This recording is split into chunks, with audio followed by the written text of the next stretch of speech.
समस्या का समाधान। एक व्यक्ति अपने परिवार, रिश्तेदार, मित्र, मोहल्ले के निवासी, अपने फैक्ट्री के कार्यकर्ताओं से अति दुखी होकर समाधान हेतु अपने गुरु के पास पहुंचा और अपनी पीड़ा गुरुदेव को बताते हुए बोला, मेरे कर्मचारी, मेरी पत्नी, मेरे बच्चे और मेरे आसपास के सभी लोग बेहद स्वार्थी हैं। कोई भी सही नहीं है। क्या करूं गुरुदेव?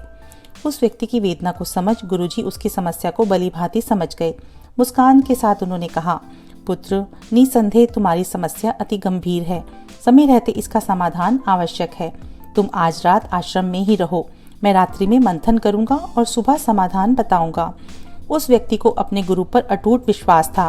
उसने आश्रम में रात्रि विश्राम की बात स्वीकार कर ली और आश्रम के निवासियों के पास जा पहुंचा। भोर की पूजा अर्चना के पश्चात अपने अन्य शिष्यों की समस्या को निपटाकर गुरुजी ने अंत में उस व्यक्ति को अपने पास बुलाया। एक रात आश्रम में बिताने के अनुभव को भी वह व्यक्ति अपने गुरु को बताने से स्वयं को रोक ना सका और बोला, गुरुदेव, आपके आश्रम में भी स्वार्थियों ने अपना डेरा जमा रखा है। हर कोई आपसे कुछ न कुछ चाह कर ही यहाँ रुका है। गुरुदेव ने उसकी बात को गंभीरता से सुना और अंत में कहा, मैं एक कहानी सुना रहा हूँ, उसे गंभीरता से सुनना। इस कहानी में ही तुम्हारी समस्या का समाधान छिपा है। एक गांव में एक विशेष कमरा था जिसमें 1000 आईने लगे थे। एक छोटी लड़की उस कमरे में गई और खेलने लगी। उसने देखा 1000 बच्चे उसके साथ खेल रहे हैं और वो उन बच्चों के प्रतिबिंब के साथ रहकर खुश रहने लगी। जैसे ही वो अपने हाथ से ताली बजाती, सभी बच्चे उसके साथ ताली बजाते। उसने सोचा, यह दुनिया की सबसे अच्छी जगह है और यहाँ वह बार बार आना चाहेगी। बच्ची के प्रस्थान के पश्चात थोड़ी देर बाद इसी जगह पर एक उदास आदमी कहीं से आया।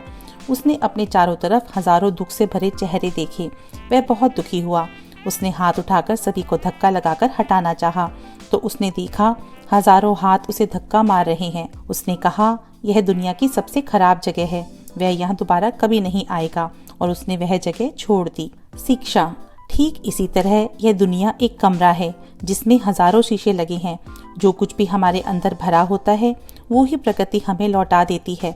संसार हमें अपने मन के अनुरूप ही दिखता है। इसीलिए अपने मन और दिल को साफ रखें। यकीनन तब यह दुनिया आपके लिए स्वर्ग की तरह अनुभव होगी। संसार को सुधारने की आकांक्षा रखने वालों के लिए सर्वप्रथम आवश्यक है कि हम स्वयं में सुधार करें। संसार अपने आप सुधर जाएगा। ओम साईं राम।